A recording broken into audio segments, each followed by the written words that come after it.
From the heart of America to the corners of the globe, welcome to Voices of Distilling, powered by the American Distilling Institute. Unearth the stories, the passion, and the faces behind every drop. Dive deep into the world where tradition meets innovation. With me, your host, Ronnell Richards. Let's tap into the spirit of distilling, where every voice is unique, but the heart remains the same. Let the journey begin. Welcome back to Voices of Distilling. My name is Ronnell Richards, and I am your host of this journey down into the world of distilling, craft distilling, American distilling, global distilling. We're all over the place. We're live at the American Distilling Institute's 20th anniversary conference right here in Las Vegas, and I am joined by Jay Harman, who is the president of 888 Distilling. And I see this beautiful bottle here, and I know our president, Eric Owens, was walking around with these, like, he was hoarding it, though. I mean, I felt like it was certainly something that he was prizing. Tell me a little bit about what I'm looking at right now. I understand that you've got some. So this one is our 15-year-old expression, but we started making that, started distilling back in 2000. Our original roots started as a winery, and then back in 81, and that turned into a brewery in 95, and then we applied for a license in 97. State of Massachusetts were the first one licensed with a micro distilling farm license. I think there's about 20 of them now throughout the state, and you know, we had a pretty good run with our beer, so we thought that it would make sense to take some of the beer and distill it, and it's basically whiskey. Yes. So we use a base from our Whale's Tail Pale Ale, which is our flagship beer. We don't add hops to it, but we take that base and do a double distillation on it, and then lay it down in ex-bourbon casks. This one obviously distilled back in 2003, and then we actually bottled it in 2022. And we are just getting ready to launch it through a distribution network in Boston. Wonderful. I had the opportunity to taste it last night. Delicious. Thank you. Excellent work. Yeah. So you had a 15 and a 12 there last night, if I remember right. We're going to have we'll have an 8, a 12, and a 15 when we go to launch in at the tail end of October for the holidays. And on the back of the box there that you have on the right, there's some of the awards that we've won. You can kind of see. This is one of the top awarded whiskeys in the world now. We actually, that's just a selection of those awards, but you know, it ranges from best of class from the American Distilling Institute back in 2020, and that's the only one that matters. That's the only one. That's the most important one. Okay, That's one's the on Oscars top there. So that's the top love ones, which is great. We're hoping we bring home another award, that with our trip out here to Vegas. But, we've been sort of blessed that we made the right decisions producing that whiskey. We brought the right people in to help us and kind of guide us through the distilling process, picking out equipment, tweaking our equipment to make sure that whatever we put in the barrel is really good, so that we don't find out in 15 years that it wasn't good. So, the Notch has been sort of the heart and soul of the business, brewery, winery, and distillery out on Nantucket, and we have a pretty special place where the product's aged. The climate, proximity to the ocean. There's a lot of distilleries over in Scotland that regional distilleries that are based off of island, and produced on islands that we sort of targeted. And we ended up working with a fellow by the name of George McClements, who was the production manager at Morrison Bowmore. So we brought George over to Nantucket to help us kind of fine tune what we were planning on doing. And then after about 8 years in the bottle, we sent some of the bottles to the World Whiskey Awards in New York, and found ourselves on the podium with a fellow by the name of John Ramsey. John was at the time, he was getting the award for like World Whiskey Man Is that a thing? World Whiskey Man? Yeah, he was like retiring, I guess, from 43 years of being the master blender at Macallan. So a lot of the stuff that you and I will drink are things that he put together. So he's also part of Famous Grouse and Glen Rothes. So some really like world-class single malt brands, Scotch single malt. And so we brought John on after that awards party and asked him, if he's retiring, would he be allowed to come to the States? And he did have a no compete in Scotland, but it allowed him to come over, and he actually hand selected a bunch of barrels with us and kind of walked us through the process of blending. Wow, pretty cool. Yeah, so we give a lot of credit to both George and John for their help, and our guys that are running the still, my partner Randy and Dean, they picked up everything they could from those guys, and now they're continuing to win awards with the whiskey. We just received a platinum award for having won 3 years in a row Best American Single Malt. So that's a big deal for us. That's an emerging expression, like the American Single Malt, and I've seen a lot of distillers start to get into that world, and it's I love them. I think they're delicious, and again, yours is something that's special, and I think Eric again is hoarding them. We got to watch out. Well, this for that 15-year-old, we actually finished. John was able to source some ex-sherry casks from Macallan. Oh, wow. And he shipped those over, which would be nearly impossible to get because they don't really send those out everywhere. But, he really felt, ownership in the whiskey. So he brought those over, and he thought that would be a great way to finish and help the product, in its last, 6 to 12 months. So this 15-year-old has that, a little less than our 12-year-old. But we use a whole library of different barrels that we have brought in from multiple different distilleries that add complexity to the finished product. Well, so one of the things I like to do in this show is little known facts. I want to know if you know this. I don't know nearly as much as our distillers and distillery owners that know way more about distilling than I will ever know. They've forgotten way more than I will ever know. But I want to ask you, did you know Dutch courage? You know the term Dutch courage originated from British soldiers noting the bravery-inducing effects of gin, which was originally a Dutch spirit. Did you know that? I knew gin was originally a Dutch spirit. I did not. You've heard the Dutch courage, though, before, I have right? not. No. You ever heard that term? No. Yeah. Okay. So I didn't know that. Yeah. You didn't know. All right. So I stumped you.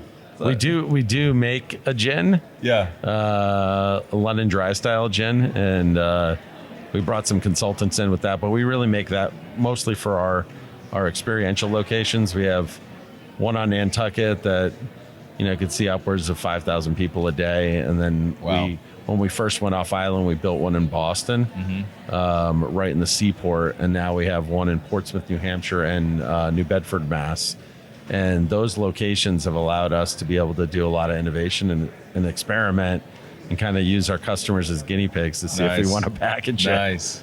So, okay, so you're killing the game right now, clearly. But I want you to take me back. I want to know your story. I want to know the brewing story. So tell me, how did we get to this point?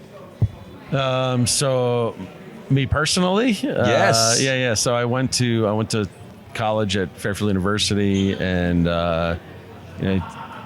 then I followed that up with an MBA at Cambridge. And as part of my senior thesis, I wanted to start a brewery. That was in 95, going into 96. So I moved to Nantucket, and my partner Randy and his wife Wendy had applied for the farm brewer's permit. So I joined them about 6 months in, and we didn't pay ourselves for a few years. It's probably 3 years before we actually pulled a paycheck, but it was really a passion project for all of us. Randy had a background in baking and working with yeast and whatnot, and I really the marketing and sales side was what interested me, but we didn't have a whole lot to sell. We needed to make it. So I, by default, ended up being the second brewer and brewed for a few years. And as we were building the brewery up, I saw the opportunity to take the products off island and find some other co-packers to really expand the brand. And once that happened, it was kind of at the same time in '98, we were looking at the farm distillers permits and what was allowed in Massachusetts. I think Fritz Maytag was probably the first in '97 to really go after that with his Anchor Distilling project. So we applied for it. We were really one of the first on the East Coast to get that license. And we found a still in Hood River, Oregon. These guys were making grappa and eau-de-vie with it. It was a 175 gallon Arnold Holstein still that we thought would be a good fit for us. We have like a 300 acre farm next door, so we thought we might be able to utilize some of the fruits and stuff that we're growing on that property and run that through the still to make liqueurs. But as we started to really dig into the project, we realized that we had the base from our brewery right there, and we all decided that we wanted to start making single malt. And that's kind of where the initial thought of making Notch came from. Okay. And then, from there one of my partners, Randy, really just wanted to be the local brewer on the island. I had a little bit bigger vision on my side because of the sales and marketing.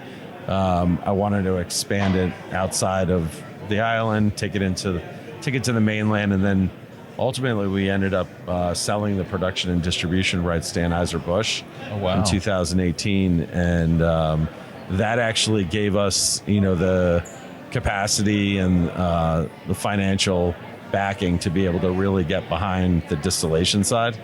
And we really looked at what we enjoyed doing day to day was this experience that we built on the island, and we thought if we could make more of those locations, we could actually control what we were selling. And that, it's fortunate with the farm distiller's license, they allow you to produce it, to sell it by the bottle. You can wholesale it if you want. And then the license, a new license came out, I believe it was 2005, 2006, where the state changed the license up that it would allow us, instead of just pouring samples, like quarter-ounce samples of spirits, they allowed us to actually mix cocktails and pour for people. And it totally changed, what we were doing and the whole business model. So we basically, our place turned into from a sampling tasting room into like a real life après beach party. Really? Which is cool, yeah. And there's beaches obviously on an island all the way surrounding us, and at 4:00 everyone leaves the beach and comes to the brewery, winery, distillery. Nice. Okay. So and today, like if I were to visit, that's what it's kind of like that sort of vibe. Yeah, it's a lot of people say it's kind of like Boozneyland. It's like, an alcohol amusement park where you can come in.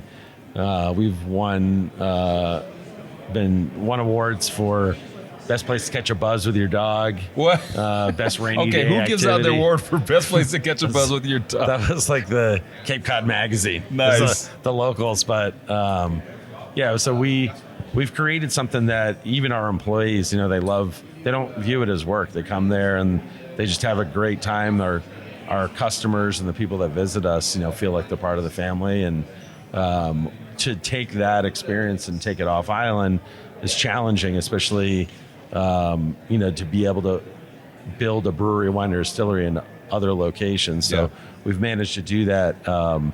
In Portsmouth, we have a small pilot brewery next to our production facility, but in the Boston Seaport, we actually have a farm brewery, winery, distillery, and we operate small batches out of those. They're little 5-gallon stills, so it allows us to use it as sort of an R&D plant before we take it to a larger place to scale up.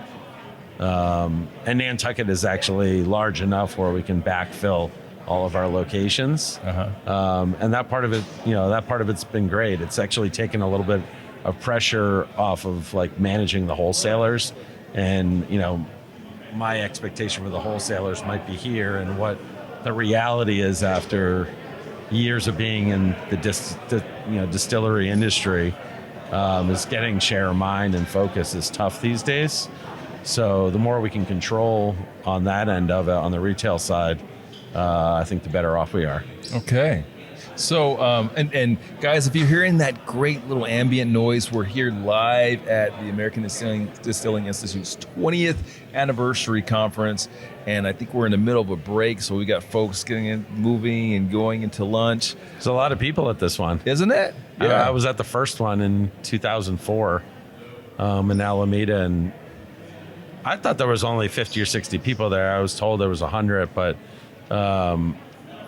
it's grown in a huge way, and it's fun to run into the guys and see where they're at. But Bill has done an amazing job. He had the foresight to see how the distilling movement was kind of tracking in the same direction as the craft beer movement. Yeah. And I don't see there being a distillery on every corner. That's kind of where the brewing side of it ended up. But I do see a lot of people focusing on their local territory and making special products that are native to where they're from. Yeah. And I think that's what makes this product super special. We have a full line of vodkas that we do. We have a blueberry vodka that's our #1 seller. And we have a cranberry vodka that uses local cranberries. So all of that allows us to be patient while we're making this stuff, because you got to pay the bills if you're waiting for 15 years. And I think we found a formula that works. So I have a fun question for you. So you're on a desert island. You're a beer guy, clearly. You've had a brewery and now a distillery. First, do you take beer or do you take a spirit? I actually don't drink that much beer anymore. Okay, Surprise. That's not the... Oh, really? Yeah. Okay, all right. So I stopped drinking beer probably 7-8 years ago. I still will sample it. It's not like I have an allergy to it, but beer doesn't sit as well with me like spirits do. And I feel like the older I get, like my joints and stuff feel what's in the beer. But my wife has been saying that. Yeah. The distilled spirits, obviously, you're cleaning up that, removing the impurities. All right. So we take that question to, you're on the desert island. Yeah. You get one spirit. What is it? What do you take? How long am I there? We got qualifying questions. Yeah. You're there forever. Forever. So we make a product called 888 Nantucket Orange Vodka, and it's made. We source Honeybell oranges in Florida, and we bring them to our island, and we have a zesting party. So we man everyone with a little microplaner, and we have competitions for the longest peel and whatnot. But basically, all the zest from the orange, without the pith on it, goes into these muslin sacks, and then we soak it in the spirit for about a week and extract that flavor out. That's a super clean way to enjoy our distillate. Obviously, I'd want a bottle of Notch there, but I'm not going to drink Notch all day. Well, I guess it depends on the You're island, on a desert too. island, okay? So, again, only one. So where are we going? It would be the orange vodka. Okay, the orange vodka. I'd like to try that. Yeah, it's really good. And we don't make that much of it. The honey bells are only available for about 3 weeks out of the year. Mm-hmm. So we have to forecast out what we're going to make for the following year. And it's not our fastest mover, but I think that the people that do appreciate that type of flavored vodka, where it tastes like you're like biting into a real fruit. There's no additional sugars added or anything, so it's really unique. I mean, a lot of the stuff that's out there now, it's they're using chemical flavorings and whatnot, and some essences and whatnot to actually come out with that flavor, but there's nothing like the real thing. Oh, no doubt. So okay, it's been for you 23 years now since you started your brewery? You said 2000, was it? Well, that was the distillery. So the distillery was, okay. Yeah. The brewery started in 95, and I joined in January of 96. Okay. Distilling since 2000. All right. So you're an elder statesman. How's that feel? Yeah, it's a long time in the business. Yeah, you're a vet. So tell me, I mean, you've seen so much, you've experienced so much. What do you think the next 5 years in this business looks like? I mean, I think that there's going to be a super premium category for stuff like this that sticks to their roots and stays authentic. But I also think that there's so many new categories that are popping up, things, in the cannabis space or like, hemp-derived beverages, things like that are, it's more like a lot of these companies, if you can't be flexible and expand and, come up with new innovative things that will attract the customers and keep them interested, I think that things will get stale quickly. That's what kind of drives all of us to go to work every day is, what's the next thing? What are we doing? Yeah. We have a full lineup of spirits. We just launched a tequila line with some partners down in tequila, and we're taking some of that base and making some tequila-based ready-to-drink cocktails, we have a pineapple jalapeno tequila cocktail that is in a can, and we can't keep it in stock. Really? So, yeah, those are good. So as we kind of wrap this thing up, I like to ask what I call the cool closing question. And this is really just what's cool in your world? What's going on in your distillery? What are you doing that's cool, that's innovative? Because at ADI, we're all about education and innovation. So what are you doing that's cool right now?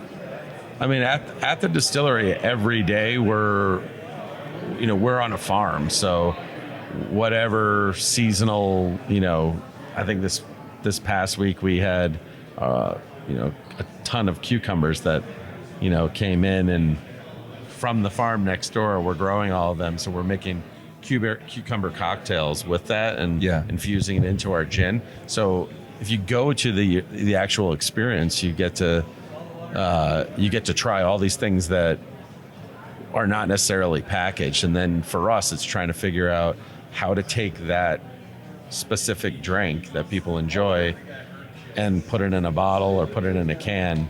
That is the trick. And sometimes you can't do that with, real fresh ingredients. Yeah. People are trying. I think real cocktails in a can are on the cusp. There's a couple of companies that are doing that right now. They're having success locally because they can control the stability and shelf life by making sure that the product is sold through. Yeah. Doing that on a bigger scale is going to be tricky. Yeah. And there'll be ways for them to duplicate those flavors, but like I said, it's not easy. Yeah. It's not the orange zest that's going in the bottle that you're tasting. It might be a drop of something that makes it look and feel like, and taste like orange vodka. But it's always different, right? Yeah. It just doesn't, it's not the same. Now, you made mention of something, you said hemp beverages. Yeah. So, obviously cannabis industry has kind of exploded. I think there's 180 now in Massachusetts. Dispensaries, which is crazy because there's only 20 distilleries. When did the dispensary start there? When did it become probably 4 legal? years ago? Okay, wow.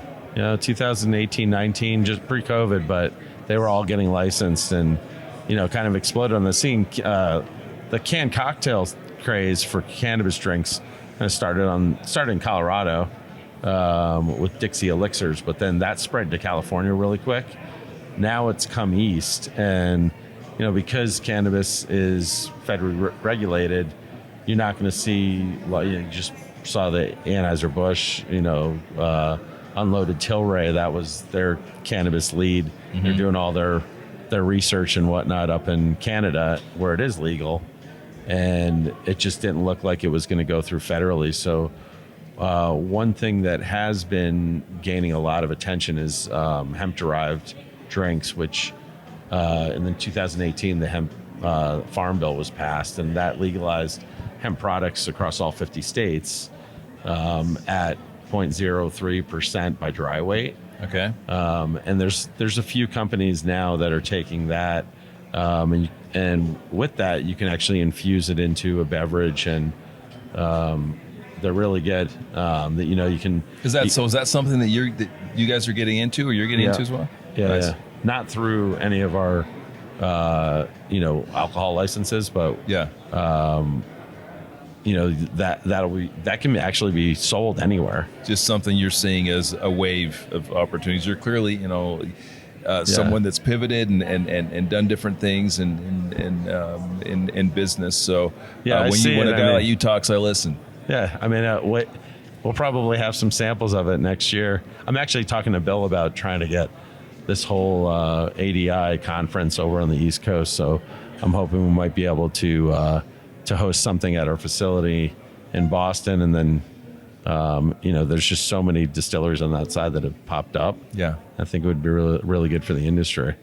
Nice. Well, Jay, this has been a blast, man. I really appreciate that you've taken the time away from the conference, where I know you're a popular guy. You've been in this business for a long time, so I'm sure you know everyone out there. So I appreciate you taking time from us. A lot of new faces this year, but it's good to see. Yeah. No, I appreciate it. It's cool. Well, it was a blast, and again, we appreciate you showing up here all of these years, being one of the very first. You're the first person that I've met thus far at the conference this year that was at the very first one. So Thank you for being part of the community. Thank you for paying it forward with all these new folks that have become part of the community over the last 20 years. Thanks for having me on. If you are not a member of ADI, we can fix that. Go to distilling.com, become a member, get involved with our community. This is what it's about. I love hearing great success stories like Jay, and hearing that ADI can even played even a small part in that means a ton. So join the community. If you're an existing member, get involved. Share your successes, share your challenges, get on our forums, and make sure that you're out there engaging with the community. Thank you guys again for listening. As always, we appreciate you, and we'll see you on the next show. As we conclude another episode of Voices of Distilling, we want to extend our deepest gratitude to you, our cherished listeners. Your support is the lifeblood of our show, and we are endlessly thankful for each and every one of you. If you've enjoyed our conversation today, please take a moment to rate and review our podcast. It truly helps others discover these spirited stories. And if you wish to further support our mission, consider becoming a member of the American Distilling Institute. As a member, you'll dive deeper into the world of distilling, gain access to exclusive content, be a part of our dynamic annual conference, and immerse yourself in a community where knowledge and passion converge.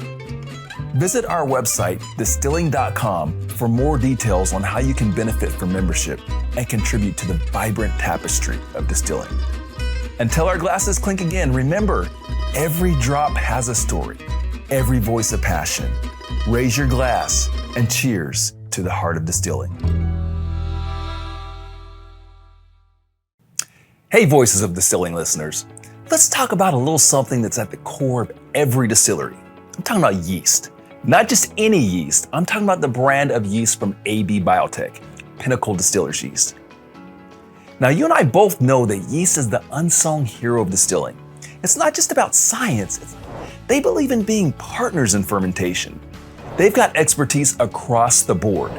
Whether you're all about wine, a beer enthusiast, or like us, a fanatic for distilled spirits, they're part of the story your distillery is writing, part of the community that is pushing for the best and always eager to help you reach new heights with solutions and technical services that you need.